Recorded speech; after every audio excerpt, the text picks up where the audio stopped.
একজন মানুষ যিনি জন্মেছিলেন একটি ব্রাহ্মণ পরিবারে, কিন্তু তার নাম শুনলে কেঁপে উঠত পৃথিবীর হাজার হাজার রাজা।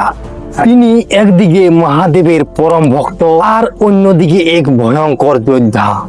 তিনি এমন একজন যিনি পিতার আদেশে নিজের মায়ের মাথা কেটে হত্যা করেছিল, আবার পরে মাতাকে জীবিত করেছিল।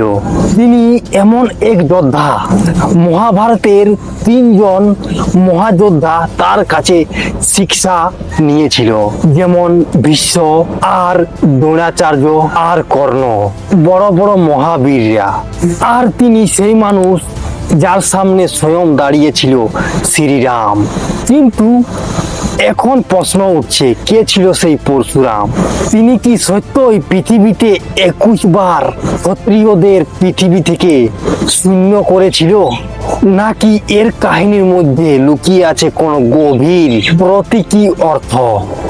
আজকের আমাদের এই ডকুমেন্টারিতে খোঁজ করতে চলেছি পরশুরামের জন্ম থেকে আর গুরু হিসেবে ভূমিকা, আর কেন পরশুরামকে হিন্দু ধর্ম অনুযায়ী তাকে চিরঞ্জীবী মনে করা হয়।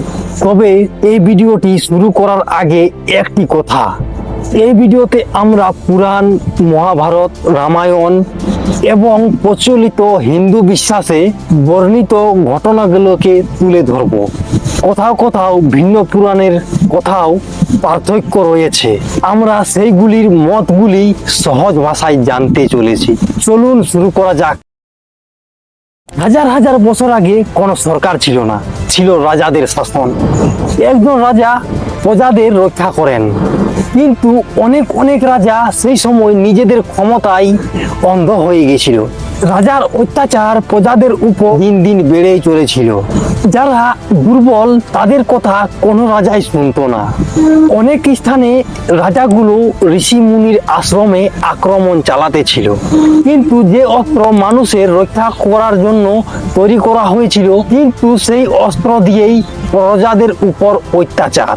রাজাদের অহংকার দিনের পর দিন ধর্মকে শেষ করে দিতেছিল। পুরাণ অনুযায়ী দেবতারা তখন বুঝতে পারেন পৃথিবীর ভারসাম্য বদলে যাচ্ছে, অধর্ম শক্তিশালী হয়ে উঠছে। তখন ভগবান বিষ্ণু সিদ্ধান্ত নেন এমন একজনকে পৃথিবীতে পাঠাবেন যিনি শুধু জ্ঞানী নন, অন্যায়ের বিরুদ্ধে অস্ত্র ধরতে দ্বিধাবোধ করবেন না। আর সেখান থেকেই শুরু হয় এক নতুন অধ্যায়। ভারতের এক অঞ্চলে বসবাস করতেন এক শান্তশিষ্ট ঋষি, যার নাম জমদগ্নি। তিনি ছিলেন ভৃগু বংশের এক অসাধারণ ঋষি। তার জীবন ছিল কঠোর তপস্যা, সত্য এবং শৃঙ্খলার প্রতীক। আর তার স্ত্রী ছিলেন রেণুকা। হিন্দু পুরাণ অনুযায়ী রেণুকাকে অত্যন্ত পবিত্র বলে মনে করা হয়। ধৈর্যশীল আর আদর্শ স্ত্রী হিসাবে বর্ণনা করা হয়। প্রতিদিন ভোরে জল আনে সমস্ত কাজ করতেন আশ্রমের। সেই আশ্রমে কোনো রাজকীয় বিলাসতা ছিল না, ছিল শুধু জ্ঞান, তপস্যা আর ধর্ম শিক্ষা। কিন্তু খুব শীঘ্রই এই আশ্রমে একজন এমন জন্ম নিতেছিল যার নাম যুগ যুগ ধরে পৃথিবীতে ঘুরে বেড়াবে। হিন্দু পুরাণ অনুযায়ী বৈশাখ মাসের শুক্লপক্ষে তৃতীয়া তিথিতে রেণুকার ঘরে জন্ম নেয় এক পুত্র, যার নাম রাখা হয় রাম। পরে মহাদেবের কাছ থেকে দিব্য কুঠার বা পরশু লাভ করার পর পরিচিত হয় পরশুরাম নামে। অনেক পুরাণে পরশুরামকে বলা হয় শ্রী বিষ্ণুর ষষ্ঠ অবতার। শিশুকাল থেকেই রাম অন্যদের মতেন ছিল না। তিনি খেলাধুলার চেয়ে বেশি আগ্রহ দেখাতেন শিক্ষা আর ধ্যান আর অস্ত্রবিদ্যা। অল্প বয়সেই তিনি বেদ, শস্ত্র এবং নানা বিদ্যায় দক্ষ হয়ে ওঠে। কিন্তু তার জীবনে সবচেয়ে বড় বৈশিষ্ট্য ছিল তিনি কখনো অন্যায় সহ্য করতেন না। যেখানে অন্যায় দেখতেন সেখানেই প্রতিবাদ করতেন। মহেশ্বরী যমদগ্নি বুঝতে পেরেছিলেন এই সন্তান সাধারণ কেউ নন, ভবিষ্যতে তাকে এক বিশাল দায়িত্ব পালন করতে হবে। কিশোর পার হওয়ার পর সিদ্ধান্ত নিল শুধু জ্ঞান অর্জন করলে হবে না, নিজেকে এমন ভাবে গড়ে তুলতে হবে যাতে ধর্মকে রক্ষা করা যায়। তিনি হিমালয়ের দুর্গম অঞ্চলে চলে গেলেন। সেখানে তিনি বছরের পর বছর কঠোর তপস্যা করেন। প্রচন্ড শীত, অনাহার, একাকিত্ব কিছুই তার মনকে নড়াতে পারল না। তার একমাত্র লক্ষ্য ছিল মহাদেব শিবকে সন্তুষ্ট করা। পুরাণে বলা হয় দীর্ঘ তপস্যার পর মহাদেব শিব তাকে দর্শন দেন। মহাদেব শিব পরশুরামের পরীক্ষায় সন্তুষ্ট হয়ে তাকে আশীর্বাদ দেয় আর তার উপর তাকে এক দেয় অলৌকিক অস্ত্র কুঠার।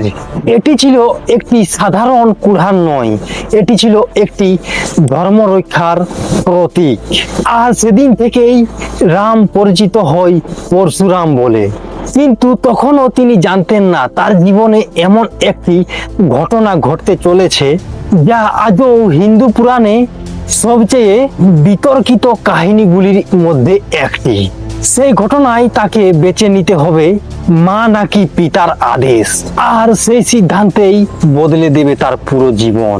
একদিন ভোরবেলা পরশুরামের মা রেণুকা দেবী জল আনতে নদীতে গিয়েছিলেন। সেখানে এক গান্ধার রাজাকে স্নান করতে দেখতে পান। সে দেখে রেণুকা দেবীর মন অল্প সময়ের জন্য বিচলিত হয়ে যায়। এই সামান্য মনোচঞ্চলতার ফলে তার তপস্যার শক্তি নষ্ট হয়ে যায় এবং তিনি আগের মতন আর কলসি তৈরি করতে পারেননি। মহেশ্বরী যমদগ্নি তপস্যা শক্তি দিয়ে সবকিছু বুঝতে পেরে যান। তিনি এটিকে পবিত্রতার ভঙ্গ হিসেবে দেখে রাগে তার 4 পুত্রকে আদেশ দেন তাদের মাকে যেন হত্যা করে দেয়। যমদগ্নির 4 পুত্র এটিকে অস্বীকার করলেও পরশুরাম এটা পিতার আদেশ মানে মায়ের মাথা কেটে দেয়। পরশুরাম তার মাকে হত্যা করার পর যমদগ্নি খুশি হয়ে যায়। তাই তিনি পরশুরামকে বলেন তুমি কোনো একটি বর চেয়ে নাও। কিন্তু পরশুরাম কোনো কিছু বর নিজের জন্য না চেয়ে তিনি তার পিতা যমদগ্নিকে বলেন যে আমার মাকে আবার জীবিত করে দেন। তারপর যমদগ্নি তার তপস্যা শক্তি দিয়ে রেণুকাকে আবার জীবিত করে দেন। তো বন্ধুরা, আমাদের এই ভিডিওটি আপনাদের কেমন লেগেছে তা নিচে কমেন্টে জানাতে ভুলবেন না। আর আপনাদেরও যদি মনে হয় যে আমি এই ধরনের ভিডিও আবার আমাদের এই চ্যানেলে নিয়ে আসবো, তাহলে চ্যানেলটিকে সাবস্ক্রাইব করতে ভুলবেন না। জয় জয় শ্রীরাম।